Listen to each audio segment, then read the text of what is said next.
Hello everyone, today we'll take a look at the best VR headsets in the market for 2021. I made this list based on my personal opinion, and I'll try to help you find the right one for your needs. To see the most up-to-date prices and find out more information about these VR headsets, you can check out the links in the description below. Before we start, I have a question for you guys. Which VR headset are you using right now, and what is your opinion on it? Let me know in the comments. Number 5. HTC Vive Pro. Best for most people. The Vive Pro has everything we wanted in HTC's original VR headset, but it's incredibly expensive, especially if you need to buy new accessories. At this point, it's clearly only meant for VR professionals. Most importantly, there's a new head strap system. It's similar to the deluxe audio accessory HTC released a year after the Vive's debut, which added headphones and replaced the original head straps. It's a huge improvement over what HTC launched with 2 years ago, which involved using 3 separate Velcro straps to secure the Vive to your head. That was functional but incredibly clunky, and coupled with the additional weight of the original headset, tough to wear comfortably for extended periods. The Vive Pro, on the other hand, balances the weight of the headset well, similar to Sony's PlayStation VR. One of my favourite HTC Vive titles is Budget Cuts, a stealth assassination game that utilises the motion controllers and portal mechanics. It's the only headset that's finished and isn't waiting for another hardware update or peripheral release. Its built-in headphones are also hard to miss. They have a generous amount of padding and can be adjusted easily.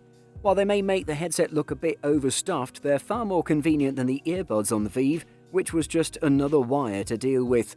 And they're certainly better than trying to juggle larger headphones with an already oversized VR headset. Audio purists might disagree, we get it, you really like your Grados, but a built-in design makes more sense for VR. Number 4. Oculus Rift S. Best for PC.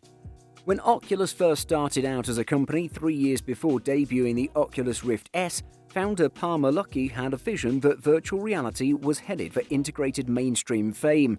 To that end, he kickstarted the Oculus Rift, one of the first head-mounted displays for VR. His production company Oculus would later make head-mounted displays, or HMDs, for Samsung, the Samsung Gear, but the Oculus Rift was smartphone agnostic, which meant that it could run without a smartphone slotted into the headgear.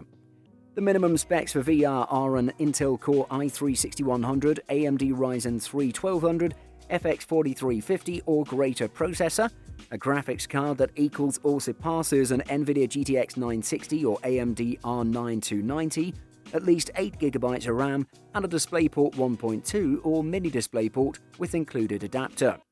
The Oculus Rift S improves on the previous Rift headset with a sharper screen and a camera array that doesn't require external sensors.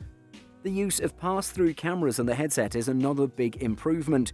Instead of estimating where your obstacles are in the real world to tell the VR headset where your boundaries are, you literally just look at the room around you through the headset's cameras.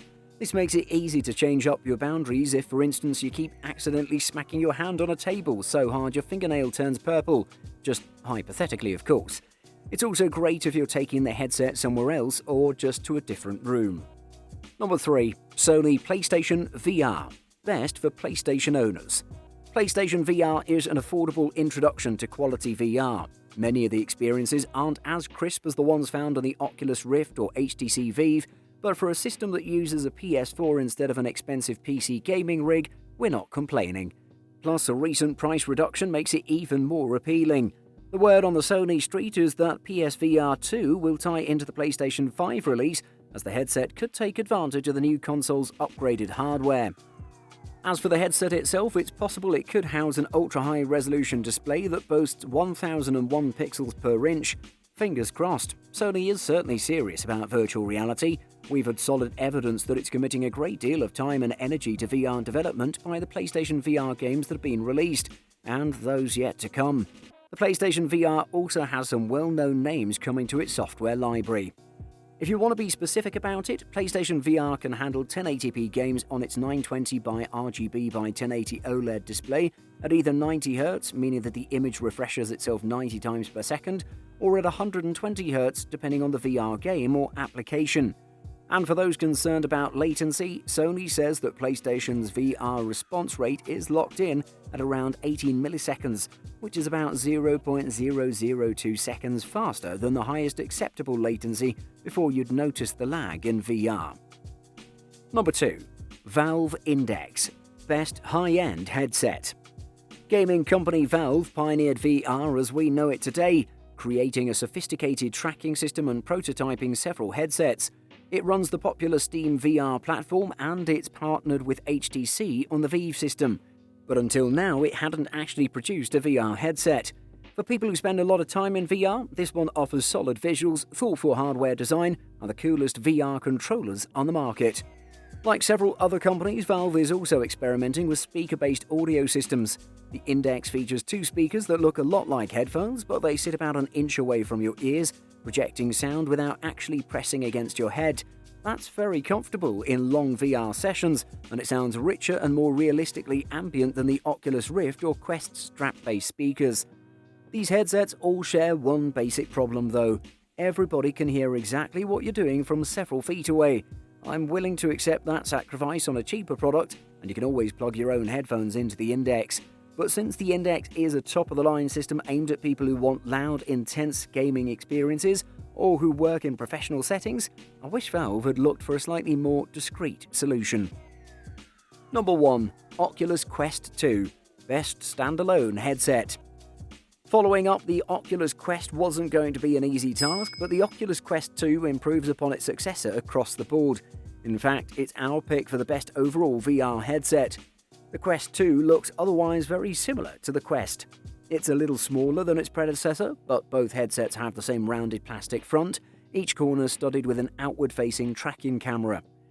With a slicker, more intuitive design, faster performance and better resolution, the Oculus Quest 2 delivers the best VR experience you can have without needing a powerful PC or loads of cables. All Oculus Quest apps work on Oculus Quest 2, and for the time being at least, any new applications will be backwards compatible with the original Quest. The range of inventive ideas on show is delightful, though we'd still like to see a more consistent cadence to big game releases on the platform. It ditches the plain black of its predecessor and is 10% lighter, and the Quest 2's light grey design is highlighted by a black face strap and a quartet of camera sensors that make it look simple, fun and inviting all at once. Improved audio and overall specs boot further between the VR package. It's a wondrous experience losing yourself in the Quest 2, letting you really live within and feel connected to the games that you play. Buying guide. Space needs. One of the big features you're getting with high-end headsets is the ability to move or even walk through space. The standard way to do this, used by Oculus and Sony, is to put LEDs or some other set of markers on the headset, then track them with an external camera. This kind of positional tracking is very effective, but how far you can move in it depends on how much space the camera can capture. PlayStation VR mostly lets you lean, crouch and shift around. The Rift can let you move a few feet in any direction, though we've only seen this done with multiple tracking cameras. Resolution and refresh rate. Resolution and refresh rate go together. A good resolution wouldn't mean much if the refresh rate is terrible. For a fast-paced VR, 90Hz is the minimum requirement. If the game you're playing is not particularly intense, you can manage with 70Hz. When your VR headset takes too long to refresh, you'll begin to notice motion sickness. A field of view basically provides you an idea of how immersive a particular VR headset is. Controllers. Tethered headsets tend to be more focused on video games than the rest of the pool, and both the Oculus Rift and PlayStation VR make frequent use of gamepads. The Oculus Rift will ship with an Xbox One controller, which will be the primary method of using the system at launch.